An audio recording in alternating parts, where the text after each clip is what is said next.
کیسے خود کو کبھی دیکھتا ہوں اور دیکھتا ہوں کبھی میں گرم کو اور دیکھتا ہوں کبھی میں گرم کو لایا کہاں مجھ کو میرا مقدر لایا کہاں مجھ کو میرا مقدر اللہ اکبر اللہ اکبر پانی پر اللہ کا عذاب پانی کی شکل میں آیا، ساری دنیا پانی سے بھر گئی۔ نوح علیہ السلام کشتی میں بیٹھے، کہتے ہیں کہ 40 دن تک، بعض جگہ کچھ زیادہ لکھا ہوا ہے، کشتی پانی میں چلتی رہی۔ جب ساری دنیا پوری کی پوری غرق ہو گئی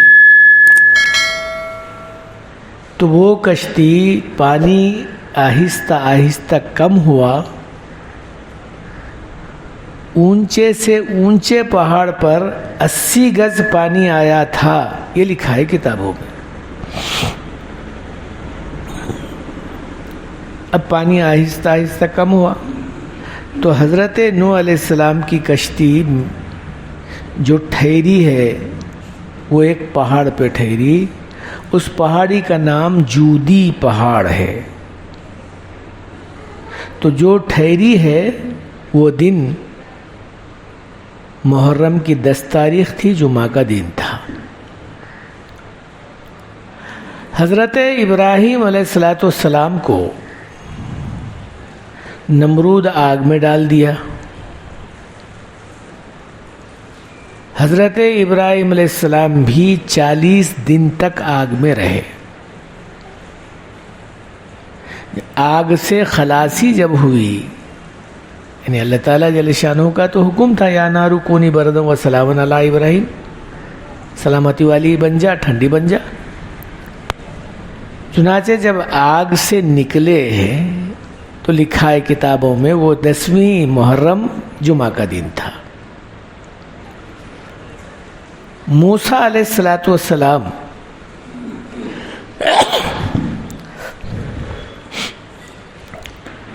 فرعون کا مقابلہ کرے، چونکہ فرعون انا ربکم الاعلی بولتا تھا کہ میں سب سے بڑا خدا ہوں، تو حضرت موسیٰ علیہ السلام فرعون سے بہت زیادہ مدبھیڑ کا معاملہ ہوا،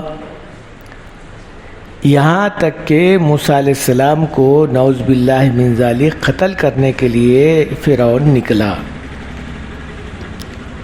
موسیٰ علیہ السلام مصر چھوڑ کر اب جانے لگے۔ دریائے قلزم میں لکھا ہے کتابوں میں 12 راستے بنے، چونکہ 12 خاندان ان کے ساتھ تھے۔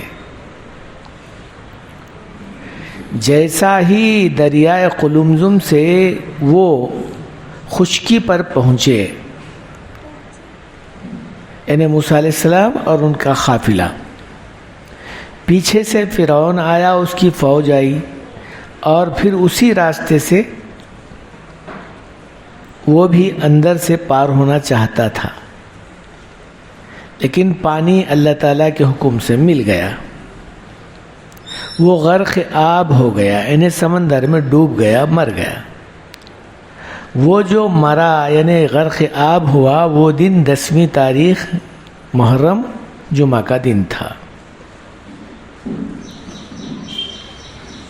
رسول کریم صلی اللہ علیہ وسلم کے نواسے حضرت امام حسین جو چھوٹے نواسے ہیں، 2 نواسے حضرت فاطمہ رضی اللہ تعالیٰ عنہ کے صاحبزادے حسن اور حسین، امام حسن کو زہر دے کر مارا گیا اور امام حسین کو کربلا میں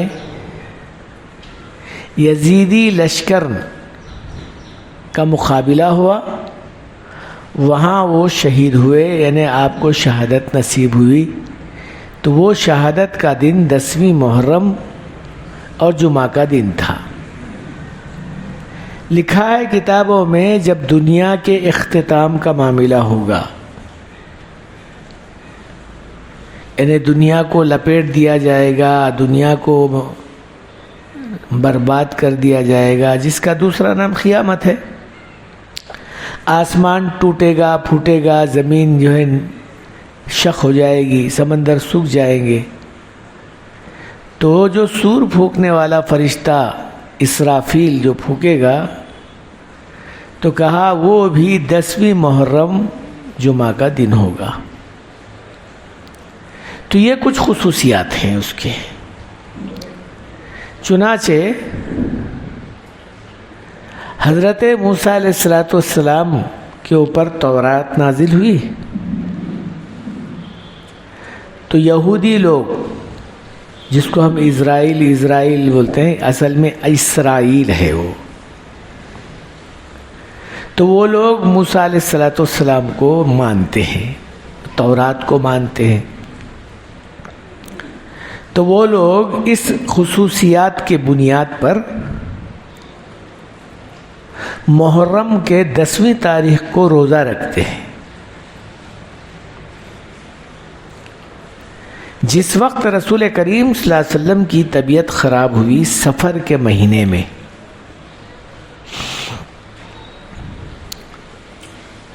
تو کچھ صحابہ کرام رضی اللہ عنہم اجمعین نے آپ صلی اللہ علیہ وسلم کے سامنے یہ ذکر کیا کہ یا رسول اللہ،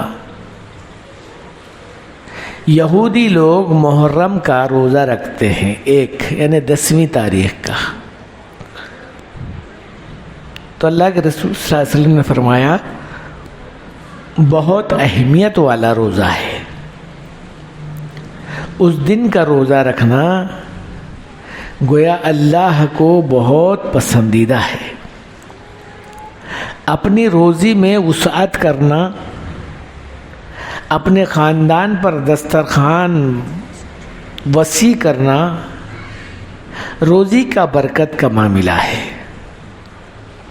اکثر و بیشتر لوگ اس بات کا خیال رکھتے ہیں اور کرتے ہیں۔ تو رسول کریم صلی اللہ علیہ وسلم کے سامنے جب یہ بات آئی کہ روزہ رکھتے ہیں یہودی لوگ محرم کے 10ویں تاریخ کو، تو اللہ کے رسول صلی اللہ علیہ وسلم نے فرمایا آئندہ سال اگر ہم زندہ رہے تو ہم 2 دن کا روزہ رکھیں گے، 9 اور 10، 9 محرم اور 10 محرم کا روزہ رکھیں گے۔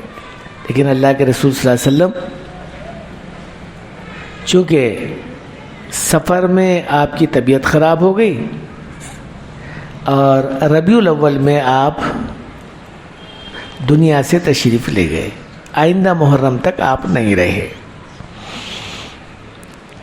تو یہ بات اللہ کے رسول صلی اللہ علیہ وسلم آخری اوقات میں بتا دیے تھے کہ 2 روزے رکھنا ایمان والوں کی، مسلمانوں کی شان ہے، 1 روزہ رکھنا وہ یہودیوں کا کام ہے۔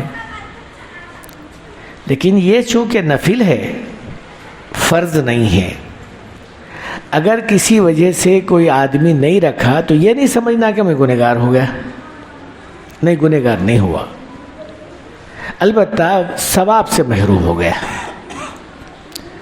بہت زیادہ ثواب حاصل کرنے کے لیے بلکہ بعض جگہ یوں آیا ہے رمضان کے بعد کوئی اہمیت والا روزہ ہے تو وہ محرم کا روزہ ہے۔ تو اللہ کے رسول صلی اللہ علیہ وسلم اس بات کو چاہتے تھے کہ ان خصوصیات کی بنیاد پر روزہ رکھے، اللہ کو راضی کرائے۔ چنانچہ حضرات صحابہ کرام، تابعین، طب تابعین، اولیاء کرام میں یہ سلسلہ جاری رہا۔ محرم کی 9 اور 10 روزہ رکھنے کا اہتمام کرتے اور ان ایام میں تلاوت کلام پاک کے علاوہ نماز کی پابندی کراتے، اور پھر اللہ تعالیٰ جل شانہ وسعت کے مطابق جو بھی دیا ہے ان چیزوں کا لوگوں پر خرچ کرتے ہیں، انہیں کھانا وغیرہ لوگوں کو کھلاتے اور خدمت گزاری کا معاملہ کرتے ہیں۔ تو اب یہ عموماً شیعہ حضرات اس کا بہت زیادہ اہتمام کرتے ہیں، بلکہ 10 روز تو وہ کھانا تو کیا کھلاتے ہیں، اپنی سینہ کو بھی کرتے ہیں۔ سینہ کو بھی سمجھتے ہیں؟ اپنے سینوں کو مار لیتے ہیں، اور پھر خالی نہیں مارتے بلکہ اس کے اندر پنا رکھ کے وغیرہ رکھ مارتے ہیں اور خون بہا دیتے ہیں، اور یوں کہتے ہیں کہ ہم یا حسین ہم نہیں، ہم بولتے ہیں تو تم نہیں تو کوئی بھی نہیں ہے۔ آخر کون تھے جو حضرت امام حسین کو شہید کرنے والے؟ ارے منافق لوگ تو ہی تھے جو شہید کرنے والے تھے۔ آخر کار حضرت امام حسین رضی اللہ تعالیٰ عنہ کی شہادت بڑے زور اور شور سے بولتے ہیں لوگ۔ معلوم ہونا چاہیے آپ حضرات کو، حضرت امام حسین رضی اللہ تعالیٰ عنہ کی شہادت حق اور باطل کے اندر فرق کرنے کے لیے تو ضرور ہوئی ہے، لیکن سامنے والے کی ہتک کرنا نہیں چاہیے۔ کون ہے سامنے والا؟ سامنے والا بھی مسلمان ہے،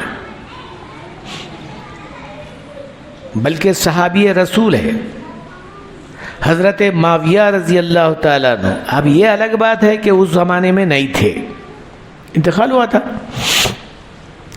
ان کا بیٹا یزید، اب یزید کے بارے میں نہیں معلوم کیا کیا لگاتے۔ ارے اللہ کے بندو، تابعی تھا، تابعی۔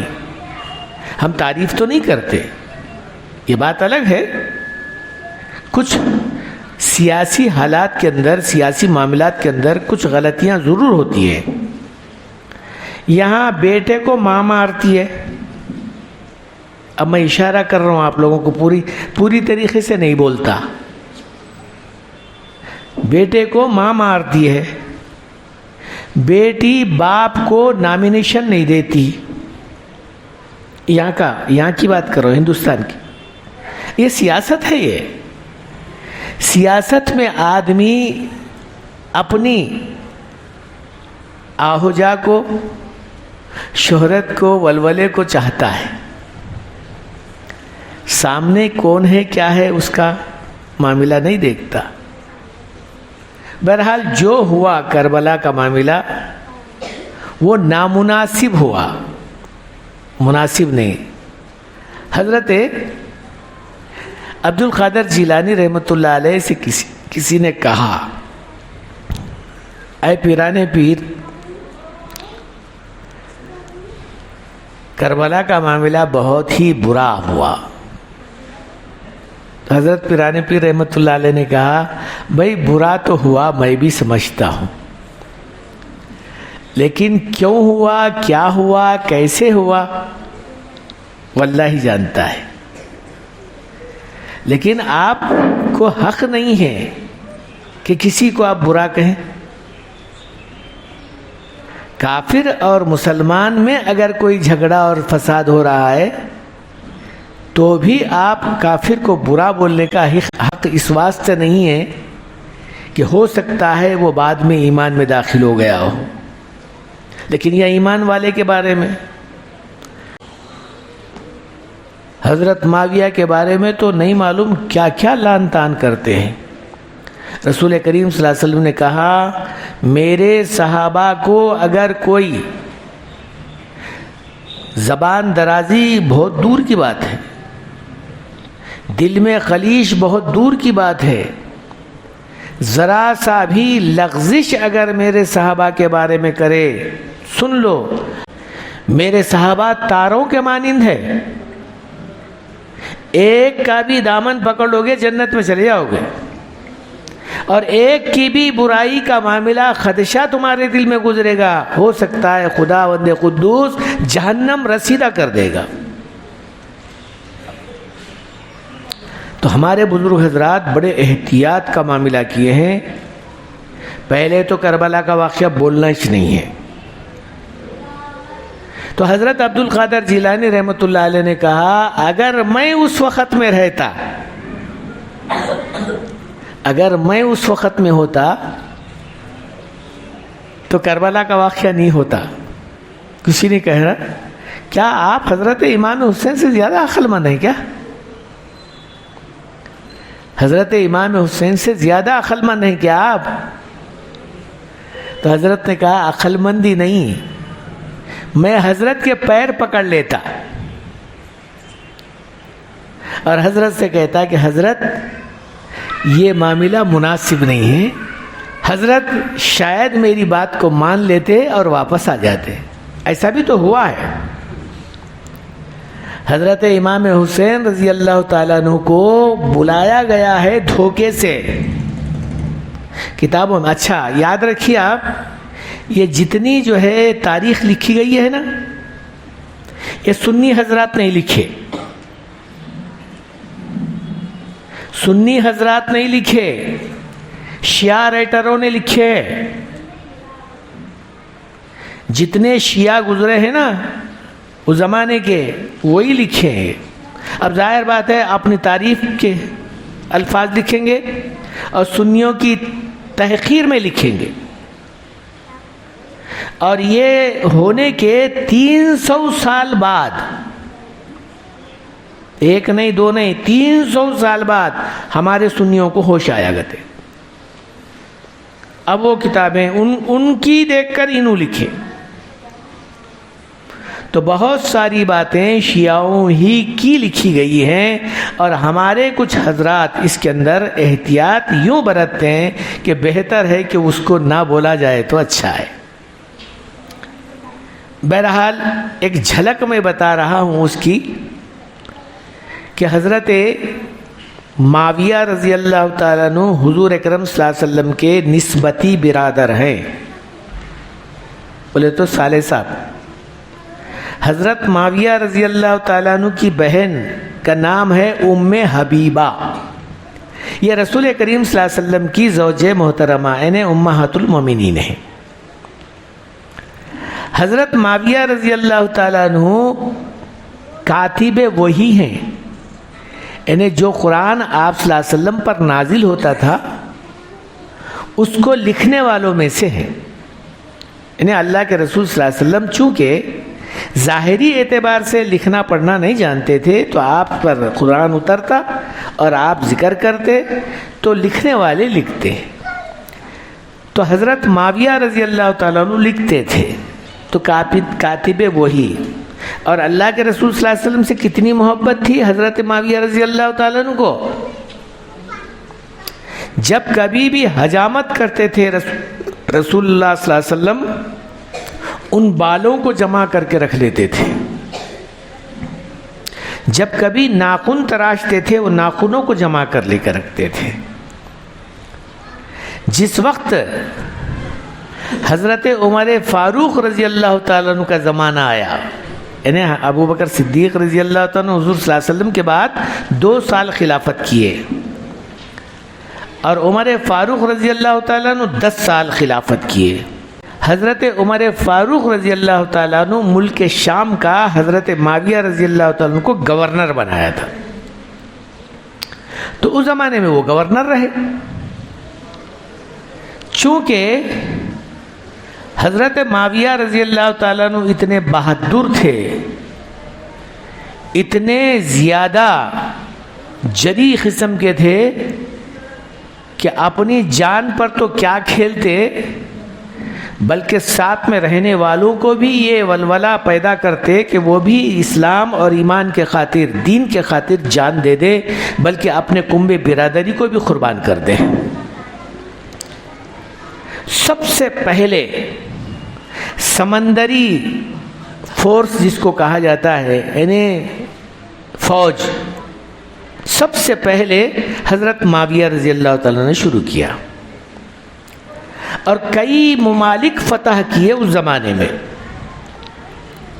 حضرت عمر فاروق رضی اللہ تعالیٰ عنہ کے زمانے کے بعد حضرت عثمان غنی رضی اللہ تعالیٰ عنہ آئے، خلافت کا معاملہ سنبھالے، تو 12 یا 13 سال تک حضرت عثمان غنی رضی اللہ تعالیٰ عنہ کی خلافت رہی۔ حضرت عثمان غنی رضی اللہ تعالیٰ عنہ کے زمانے میں چونکہ یہ بہت نرم مزاج کے تھے، اللہ تعالیٰ ان کو بہت نرم مزاج کا بنایا تھا، تو اپنے اس زمانے میں منافقوں کی بات ایک دم اٹھ کر آئی سامنے، کیونکہ حکومت کے اندر عموماً تھوڑی سی سختی بھی ہونا چاہیے، کچھ نرمی کے ساتھ۔ حضرت عمر رضی اللہ تعالیٰ عنہ سخت مزاج کے تھے، تو کسی کو ہمت نہیں تھی کہ کوئی انگلی اٹھا کر بتائے، لیکن حضرت عثمان غنی رضی اللہ تعالیٰ عنہ کے زمانے میں لوگ منافقوں کی ایسی جرت بڑھی کہ ہر آدمی انگلی اٹھانا تو کیا ہوا، بلکہ لوگوں کے اندر ایک منافقیت کا معاملہ ایسا پھیلا دیا کہ حضرت عثمان غنی رضی اللہ تعالیٰ عنہ کے مخالفت میں پوری عوام الناس کو بھڑکانے لگے۔ اب اس میں ایک اشارتاً یہ بتایا، میں بتا رہا ہوں، ایک یہودی تھا، یہودیوں کا کام ہمیشہ رہا ہے اور آج بھی ہے، قیامت تک بھی رہے گا۔ ان لوگوں کو یہ بات کا علم ہے، مسلمان اپنے ایمان پر اگر صحیح ثابت قدم رہے گا، دنیا میں کوئی مائکا لال نہیں ہے کہ ان کے اوپر کوئی حکومت کرے گا۔ کوئی بھی مسلمان اپنی جگہ پر ثابت قدم رہے تو کوئی مائکا لال نہیں ہے ان کے اوپر حکومت کرے۔ اسی لیے ہمارے بزرگوں کا ایک قول ہے، ہم لوگ جہاں 100% اس میں سے 50 نہیں 40% بھی اگر ہم لوگ اپنے عمل پر آ جائے، 40%، 60% اگر عمل نہیں بھی کر رہے ہیں، 40% اگر عمل پر آ جائے، پھر تو انشاءاللہ اللہ کی ذات سے امید ہے کہ ساری کی ساری انسانیت آپ کے پیروں پر گر جائے۔ کوئی بعید بات نہیں ہے یہ، بالکل صحیح ہے، لیکن 40% تو بہت دور کی بات ہے۔ آج اگر مسجدوں میں آ رہے ہیں تو 2% یا ایسے 3% لوگ آ رہے ہیں، مسجدوں میں آ رہے ہیں، تو بعض لوگ لکھے 5%۔ پورے مسلمانوں میں سے مسجدوں میں آنے والے جو حضرات ہیں وہ 5% ہیں۔ اب 5% میں پورے دین پر عمل کرنے والے کہتے ہیں۔ اب میں اپنے نزدیک اپنی جگہ سے بول رہا ہوں، شاید 1% بھی نہیں ہوں گے، 1% بھی نہیں ہوں گے پورے دین پر عمل کرنے والے۔ اب ظاہر بات ہے جب پورے دین پر ہمارا عمل نہیں کر رہے ہیں، پھر اللہ کی مدد کیسے آئے گی؟ ظاہر بات ہے اللہ کی مدد نہیں آئے گی۔ پھر تو یہ بولنے پر آدمی مجبور ہو جائے گا، اے اللہ مسلمانوں پر ظلم و ستم ہو رہا ہے، کیا کیا جائے؟ تو یہ ان لوگوں سے کہا جائے جو یوں کہہ رہے ہیں، ارے اللہ کے بندو ذرا سا تم اپنے عمل کی طرف پلٹ کر دیکھو کہ تمہاری عمل کتنا اللہ کو راضی کرنے والا ہے۔ بڑا صحیح کہا علامہ اقبال نے اپنے شعر میں، یوں کہا، رحمتیں ہیں تیری اغیار کی کاشانوں پر۔ کاشانہ بولتے ہیں گھر کو، رحمتیں ہیں تیری، اللہ کو جو ہے مخاطب کر کے کہہ رہا ہے، رحمتیں ہیں تیری اغیار کے کاشانوں پر، برق گرتی ہے تو بیچارے مسلمانوں پر۔ آج جو زیادتی، مصیبت، پریشانی، ناگہانی باتیں، ظلم ستم جو ہو رہا ہے، سب سے زیادہ مسلمانوں پر ہو رہا ہے۔ حالانکہ اور دوسری قومیں بھی ہیں نا، ان پر نہیں ہو رہا، مسلمانوں پر۔ علامہ اقبال کی زبان سے نکل گیا، رحمتیں ہیں تیری اغیار کی کاشانوں پر، برق گرتی ہے تو بیچارے مسلمان، برق بولتے ہیں بجلی کو، برق گرتی ہے تو بیچارے مسلمانوں پر۔ اب اس کے مقابل میں ایک شاعر نے یوں کہا، کیوں نہ گرے برق آج کے مسلمانوں پر، کیوں نہ گرے برق آج کے مسلمانوں پر، کچھ توجہ ہی نہیں اللہ کے فرمانوں پر۔ اللہ کی فرما برداری آج ہم سے دور ہوئی ہے، پھر تو اللہ کے عذاب میں اور مصیبت خداوندی میں آج تقریباً لوگ گرفتار ہیں۔ آپ کو معلوم ہونا چاہیے ایک آدمی کی وجہ سے نہیں معلوم کتنے لوگ مصیبت میں گرفتار ہو جاتے ہیں۔ حدیث میں ہے جب ایک اللہ کی نافرمانی کرے تو 40 گھر ادھر سامنے یعنی مشرق، 40 گھر مغرب، 40 جنوب، 40 شمال، یعنی گویا دوسرے معنوں میں 160 مکان پر اللہ کی رحمت اڑ جاتی ہے اور عذاب خدا نازل ہونے لگتا ہے ایک کی وجہ سے۔ اب اس کے بارے میں کیا سوچیں گے ہم لوگ؟ تو بھائی میرے بزرگوں دوستو، اللہ تعالیٰ جل شانہ ہم پر رحم کرے اور کرم کا معاملہ کرے۔ آج کا کچھ ماحول ہی کچھ عجیب اور غریب ہے۔ بہرحال میں یہ بات سیاست کے بارے میں بول رہا تھا، جہاں حضرت امام حسین رضی اللہ تعالیٰ عنہ کا معاملہ حضرت عثمان غنی رضی اللہ تعالیٰ عنہ کے خلافت سے شروع ہوتا ہے۔ بہت نرم مزاج کے تھے، لوگ کہتے تھے کہ حضرت عثمان غنی رضی اللہ تعالیٰ عنہ کے بجائے حضرت علی کو بنا دیتے تو اچھا تھا، ذرا کڑک مزاج کے تو تھے وہ، یہ بہت نرم مزاج کے تھے۔ جس وقت میں ان کو قتل کرنے کے لیے، نعوذ باللہ شہید کرنے کے لیے ایک مکان میں بند کر دیا گیا۔ ارے بھائی میں کیا غلطی کیا جو میرے کو قتل کر رہے ہیں؟ قتل تو 3 آدمیوں کو کیا جاتا ہے، ایک قتل مرتد جو اسلام سے ہٹ کر کفر اختیار کیا اس کو قتل کیا جاتا ہے، اور دوسرا کوئی آدمی کسی کو قتل کر دیا ہے تو اس کو قتل کیا جاتا ہے دوسرا، اور تیسرا اللہ کی دعویٰ کرنے والے کو قتل کیا جاتا ہے۔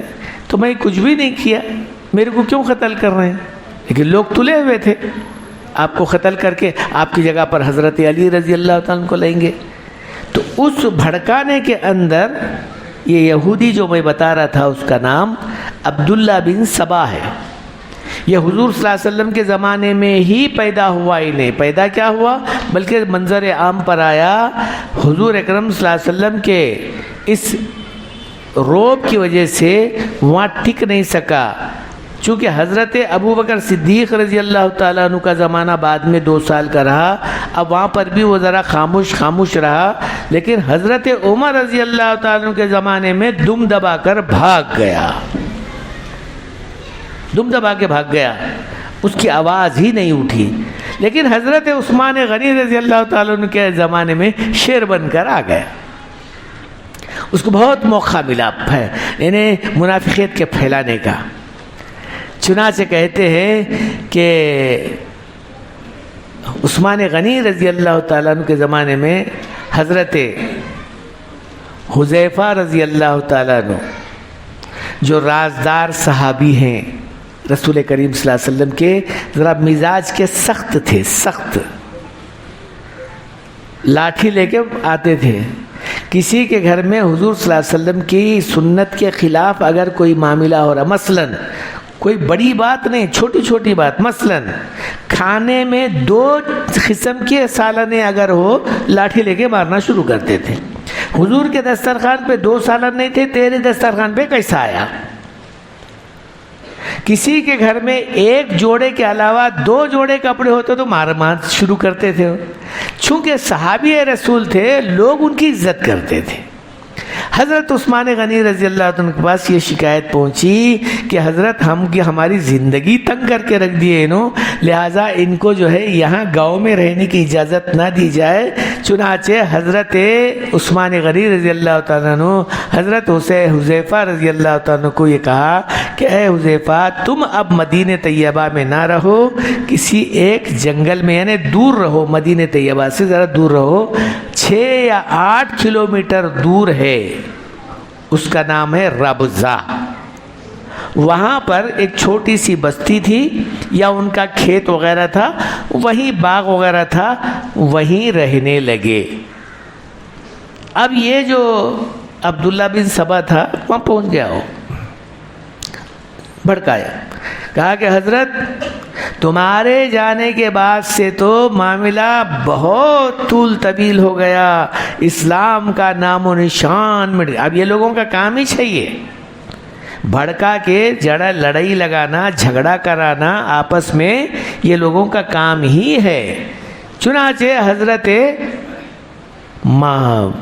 حذیفہ رضی اللہ تعالیٰ عنہ نے کہا او ہو، معاملہ جب یہاں تک بڑھ گیا ہے تو سیدھے سیدھے حضرت معاویہ رضی اللہ تعالیٰ عنہ کو بھی کہا، حضرت علی رضی اللہ تعالیٰ عنہ کو بھی کہا، دیکھو اگر تم لوگ اس بارے میں نہیں سوچیں گے تو معاملہ بہت خرابی کا ہے، اسلام کے اوپر بہت بڑا دھبا لگے گا۔ چنانچہ حالت یہاں تک بن گئی کہ حضرت عثمان غنی رضی اللہ تعالیٰ عنہ کو شہید کرنے کے لیے لوگ تیار ہو گئے، یہاں تک شہید بھی کر دیے۔ اچھا، شہید جیسا کرایا اس نے، بہت لمبا چوڑا واقعہ ہے، میں وہ پورا واقعہ نہیں بتاؤں گا۔ اب اس واقعے کے یعنی شہادت کے بعد میں اس چیز کو بھڑکانا، لوگوں کے اندر جو ہے جذبات کا پیدا کرنا، یہ عبداللہ بن سباہی کا کام تھا۔ اب حضرت عائشہ رضی اللہ تعالیٰ عنہ کو جا کر بتا دیا، ابھی موجود تھی حضرت عائشہ رضی اللہ تعالیٰ عنہ، کہا حضرت علی نے رضی اللہ تعالیٰ عنہ نے حضرت عثمان غنی رضی اللہ تعالیٰ عنہ کی شہادت کر دی، چونکہ اپن خلیفہ بننے کے لیے کرے یہ۔ حضرت عائشہ رضی اللہ عنہ کو جذبہ پیدا ہو گیا کہ بھئی ایسا کیسا ہوتا ہے، جنگ کریں گے برابر، ان کو جو ہے ایک صحابی رسول کو جو ہے ختم کر دیے یا شہید کر دیے ہیں تو ہم اس کا بدلہ لیں گے۔ تو حضرت عائشہ حضرت علی رضی اللہ تعالیٰ عنہ میں جنگ ہوئی ہے، اس کو جنگ جمل بولتے، کئی صحابہ اس کے اندر شہید ہوئے۔ حضرت معاویہ رضی اللہ تعالیٰ عنہ جو شام کے گورنر تھے، ان کو جا کے بھڑکایا، انہوں بھی تیار ہو گئے کہ علی ایسا کیسا کرے، حالانکہ علی کرے نہیں، بلکہ علی حضرت عثمان غنی رضی اللہ عنہ کی حفاظت میں تھے۔ لیکن یہ بات سنتا کون ہے؟ جو آدمی غلط بات بول کر لوگوں کو بہکاتا ہے، اس کی بات زیادہ جو ہے لوگ سنتے ہیں، الٹے کامہ کرنے والے کی بات زیادہ سنتے ہیں، صحیح بات کرنے والے کی بات لوگ ذرا کم سنتے ہیں۔ چنانچہ حضرت معاویہ رضی اللہ عنہ بھی تیار ہو گئے، اپنی فوج تیار کر کے لے کر آگے بڑھے، تو کہا اس جنگ کا نام ہے جنگ صفین، اس میں بھی کئی صحابہ شہید ہو گئے۔ آخر کار حضرت علی رضی اللہ تعالیٰ عنہ کو حضرت عثمان غنی رضی اللہ تعالیٰ عنہ کی شہادت کے بعد خلافت بخشی گئی، یعنی آپ کو بٹھایا گیا۔ حضرت علی رضی اللہ تعالیٰ عنہ نے کہا بھائی دیکھو، میں حضور صلی اللہ علیہ وسلم کے خاندان کا آدمی، بلکہ میں داماد بھی ہوں اور چچیرا بھائی بھی ہوں، اگر تم مجھے بناتے ہیں تو لوگ پھر اپنی زبانیں بہت دراز کریں گے کہ اپنے خاندان ہی کے اندر خلافت دی گئی ہے، لہٰذا بہتر ہے کہ نہ بناؤ، اچھا ہے۔ اس کی سب سے پرزور مخالفت کرنے والے امام حسن رضی اللہ تعالیٰ عنہ، لیکن جب یہ بات سامنے آئی کہ حضرت امام حسن رضی اللہ تعالیٰ عنہ پرزور مخالف، تو حضرت حسن رضی اللہ تعالیٰ عنہ کو زہر دیا گیا، ان کا بھی شہادت کا معاملہ ہو گیا۔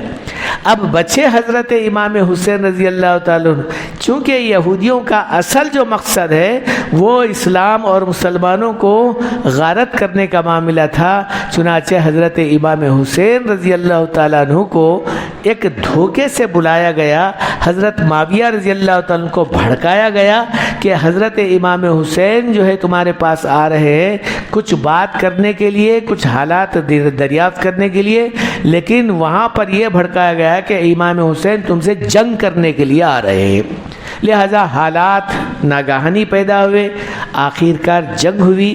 لیکن جنگ میں شریک ہونے والے اس وقت کے جو یزید ہے وہ نہیں تھا، ان کا جو چچیرا تائرا بھائی ہے عبداللہ